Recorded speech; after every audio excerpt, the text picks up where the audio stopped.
House of Rep Speaker Femi Gbajabiamila says the president is working hard to resolve the insecurity situation in the country. He makes promises that soonest Nigerians will see results. And Governor of Niger State says Boko Haram is taking over villages in the state. Details in a moment.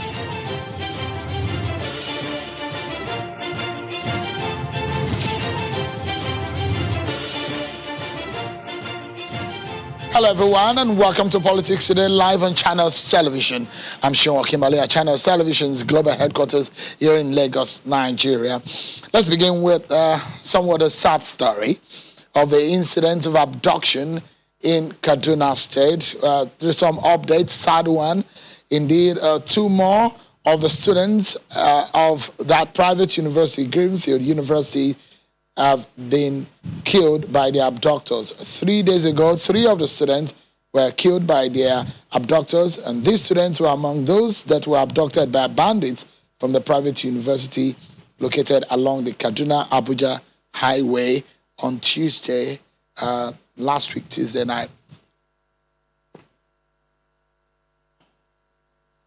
And the Niger State Governor, Abubakar Bello, says Boko Haram insurgents have already taken over Kaure community. The governor visited a community where it was discovered that over 3,000 residents of Muya and Shiroro local government areas of Niger State have been rendered homeless following attacks by Boko Haram insurgents in the state. Most of the residents are now seeking shelter at a makeshift camp provided by the state government. We had over 3,000 people here from communities that have been displaced by bandits and Boko Haram elements around Munya and Shiro local governments. However, some of them have started going back to their various homes, and there are some other communities that we think are safe, they can go back. But the vast majority of them will have to remain here because their villages, their towns have been taken over by bandits and Boko Haram elements. Their wives have been seized from them. Their wives have been forcefully attached to Boko Haram members elements.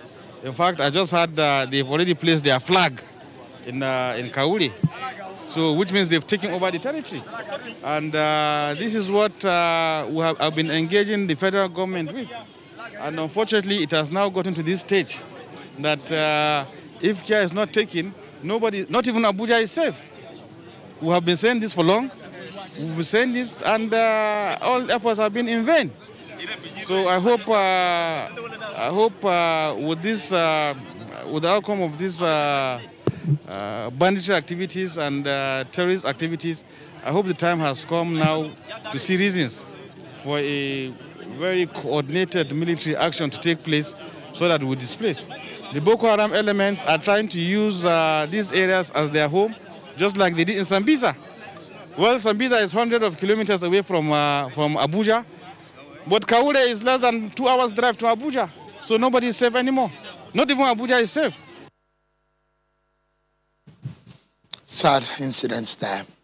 But there might be some light at the end of the tunnel. And the Speaker of the House of Representatives, Honorable Femi Gbajabiamila, when he met with the President, Muhammadu Buhari, today, looks so much to be bringing some solutions on the table, but he's not yet disclosing the details of that.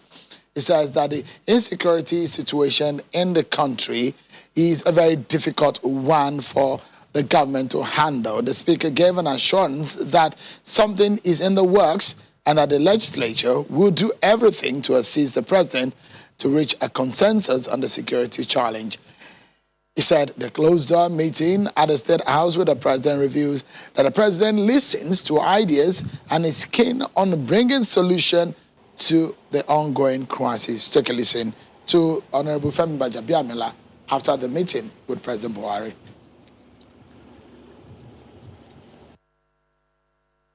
We'll speak about the security situation, we'll speak about the economy, we'll speak about the politics of it all.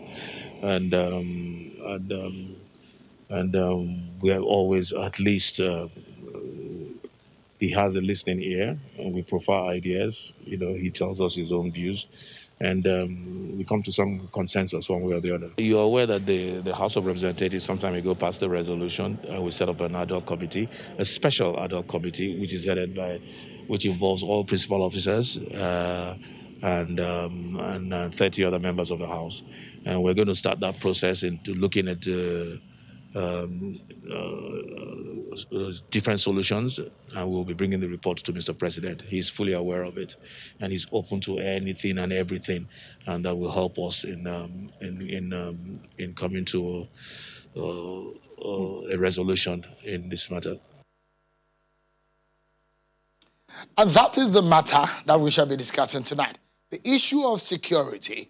It seems to be something that is worrying a lot of people, is of a great concern to every Nigerian. So how the nation can overcome what has become a worrisome security situation. Recently, Boko Haram insurgents appear to have increased their attacks, with some places in Borno State affected, and a peaceful Yobe State was hit over the weekend when Gaidam was attacked by the insurgents. This has compounded the security situation across the country, with what we saw in the southeast recently in the past days and the attacks on military checkpoints in Rivers State. The question begging for an urgent answer is, where do we go from here, and what could be the solution to all of these problems? Tonight, I have joined me to discuss these issues, especially the insurgency in the northeast region, is a public affairs commentator and the Dean Borno Elders Forum, Professor Khalifa Dikwa. He joins us from our Maiduguri studio in Borno State. Thank you, Professor, for joining us tonight on the program. It's good to see you. From some of the views that you have shared with China's television, you've spoken so much about what is happening regarding the issue of security and state of insecurity in the country. You said that you hold the view that there are some external influence in what we see, especially in the northeast region. Let's begin the conversation, Professor, by getting to know, in your view, what could be responsible for the resurgent attacks that we are seeing in the northeast region. It's been relatively peaceful in the past years.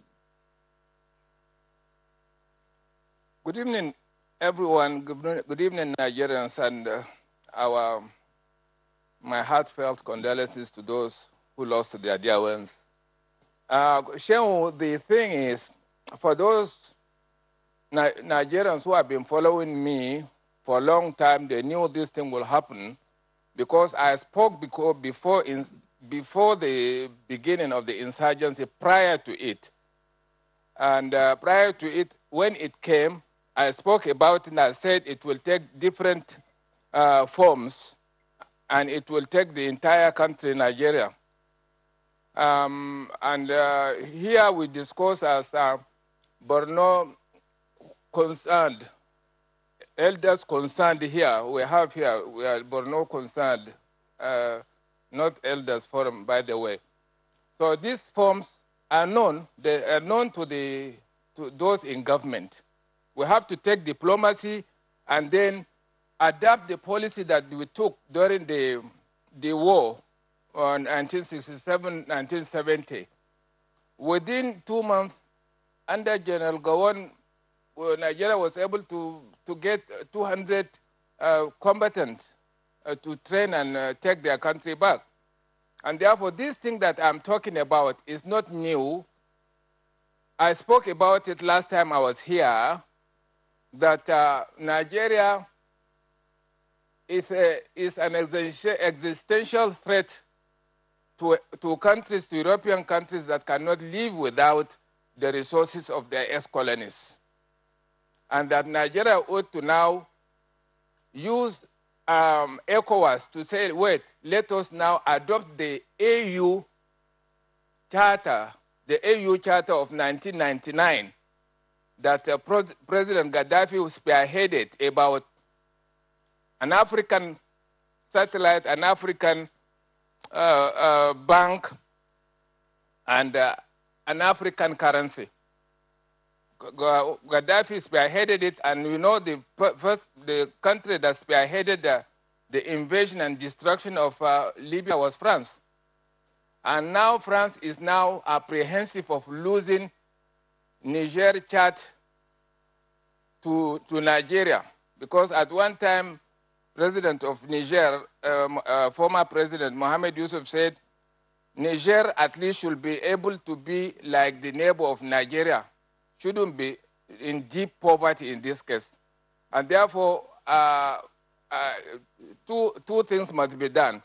Nigeria should petition the United Nations that we are seeing, from time to time, we are seeing foreign helicopters dropping certain things.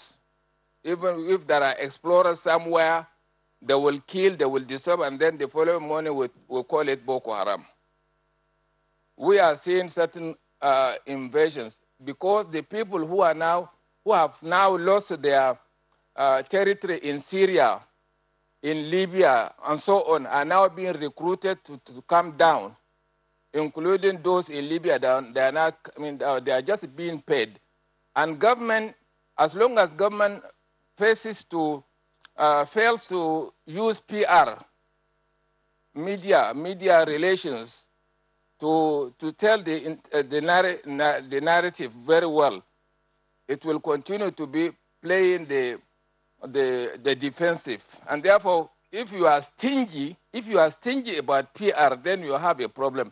Thirdly, there are people within the government, federal government of Buhari, or close to the government, who are working for foreign interests. Foreign interests in the sense that if we are to, they are still thinking that those countries should choose our friends for us, the way Mandela spoke about it. If they are not in good terms with them, that is their own business. But Nigeria should give them a field way to compete in Nigeria. If our traditional friends, before independence and after independence, have not been able to help us put together commensurate the developmental infrastructure for us, they have lost the guts to now say we should not talk to other friends from Korea, from Japan, from China, from Russia. We should not talk about Ajakuta and so on. They are calling others. They are talking to people who are within government not to bother about the basic infrastructure, and they did not do it for us. And therefore, it is up to them now, all these big countries who are now, by the way, broke. They are broke. They are desperate. And that France particularly, that Nigeria doesn't want to even invite the ambassador to show dismay.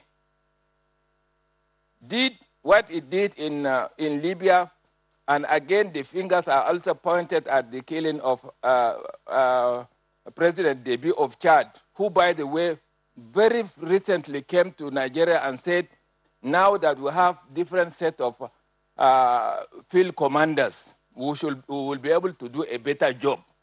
And that was very expensive. And earlier in the day, he also talked about common currency because CFA was not helping. These are things that always created coups and assassination in ex-French colonies. And it happened again in 1974 with Hamani Diori of Niger. 1 year later, in 1975, it happened to Ngarta Tombalba of Chad, when he said, wait, let us divide something so that our own country too can benefit. So it is about ECO, common currency, and about trading within Africa. This is the basic thing.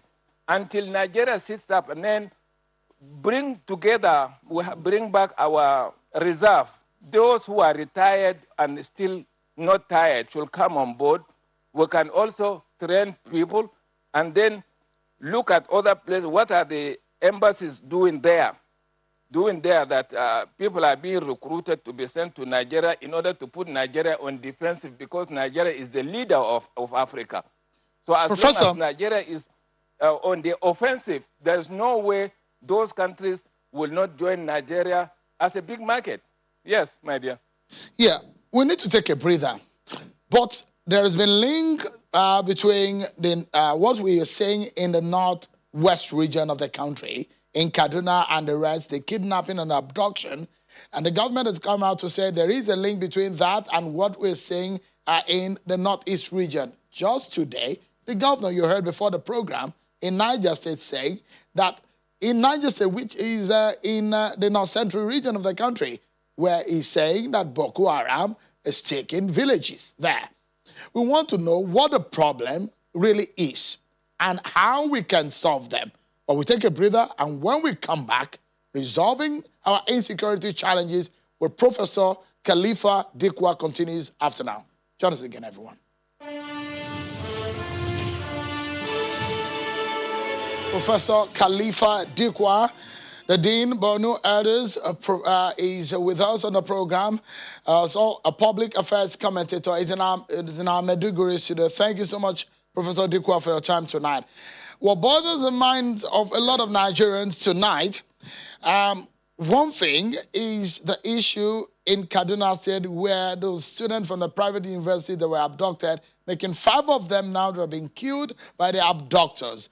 And when we wonder, Kaduna State, with the kind of military presence that we have there, now the governor of Niger State says Boko Haram is taking over some villages in his state, and that's the north central region of the country. Now we're seeing a resurgence of Boko Haram and the activities in the northeast region. You've given us these perspectives of an external influence in the problem. So if there is a link between what we saw in the northwest and in the northeast in terms of this insurgency and this insecurity situation, how then do we explain what is happening in the southeast region where military formations and security formations are being attacked? In Rivers State, military formation was also, a checkpoint was also attacked. Where lies the problem, Professor, in what has become a major national insecurity challenge? Yes, Shehu, I said a very long time, since the 90s, that it was going to be a national issue. But at the beginning, when it festered only around Borno State, people thought it was just a Kanuri issue. Then, thank God, the people of Kaduna welcomed me and gave me the media to sell the story that it was something that had been waiting in the cooler for long. And the humiliation of our military at that time, let me say that our military, our armed forces today, and our police and our secret service are capable to do it at any time. Then it is up to the leadership. For instance, Mr. President should be able to say, we have released all these monies without even making noise, go to court and so on. This is a waste of time. If the money meant for so-so weapons and so on, bring them back. Get the weapons anywhere in the world. Don't go and place our money so that we wait for so many years and people are dying. And the media is also complicit. When anything going to the eastern bloc of the world, the media is talking, but they keep quiet if it is in America or Europe, as if we are slaves, we are still under the purview of European Union or European countries. To filibuster all these things, let me say straight that Mr. President should be able to ask what is happening to our satellite today. Can our satellite give aerial imagery to our military? Our Air Force, are they using our own without intervention? If we do not have one, then we can go to any country and borrow a space in the satellite. That is number one. Technology is number one, because the deficiency in staffing, the number of our military, police being overwhelmed and so on. No, they can still do it if the technology is there. Why is it that there are people within the system who are sabotaging the technology? Technology is like something for our military. We should have them, things like that have a tendency of night visuals, helicopters that can see at night and so on. They are not being given. They are sabotaging our army, our military, our police, our DSS, and so on. It is those in government or close the government because of the fault of a few people in the army, in those, the military and DSS, we are always quick to condemn the entire body. And those military and our own secret service and defense service have always performed in other places where technology was working, where everybody had the biodata.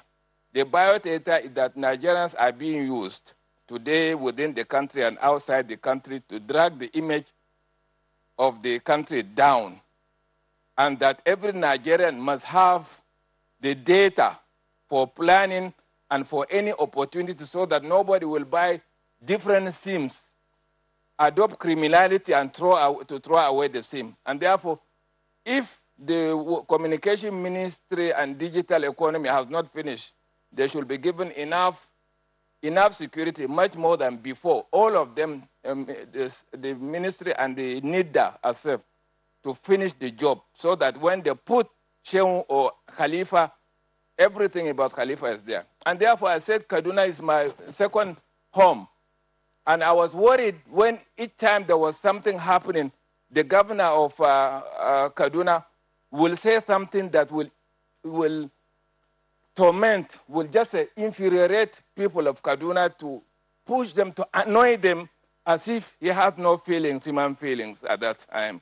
And I said, consistently, every 2 weeks, saying one thing, and that is annoying the people, upsetting the people serially. And I suggested that unless there is something that is not adjustable, I dare say that the government of Kaduna was endangering Abuja due to its proximity. And therefore, taking over today, attacking Kaduna, Niger State as the widest state, next is Borno, right? And therefore, it is something that we can do with the technology, and then adopt what I call diplomacy. We must write United Nations. We have evidence, hard evidence. Our military have had rock solid evidence of international forces, international interests, foreign interests. Now they are broke, and they think that Nigeria is now trying to free the African countries. All now right. from Libya around, go to Mali, Burkina Faso, Niger, and up to Sudan and so on. And you see a particular military government that toppled a civilian in Egypt is being accused of always being harassed to topple democracies in order to plant. So because of our time, Professor, we need to close now. But in closing, if you may, just in 30 seconds, Professor Dikwa, the rains are coming, and experts are saying this has its effect.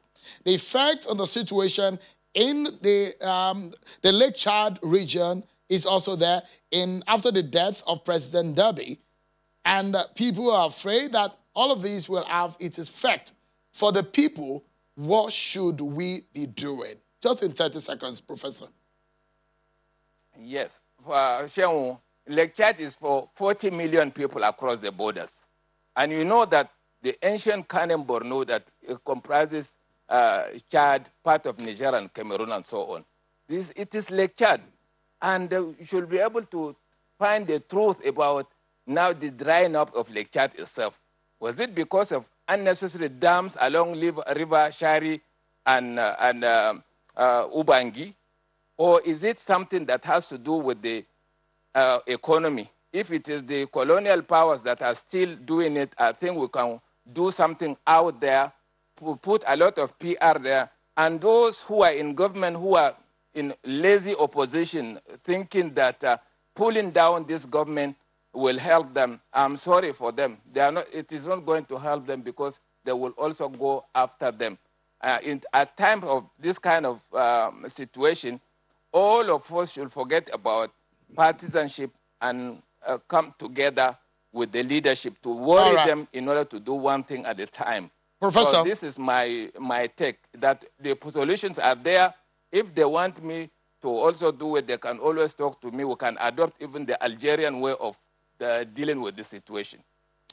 Professor Khalifa Dikwa, it's always a pleasure hearing you speak about some of these issues and the way forward.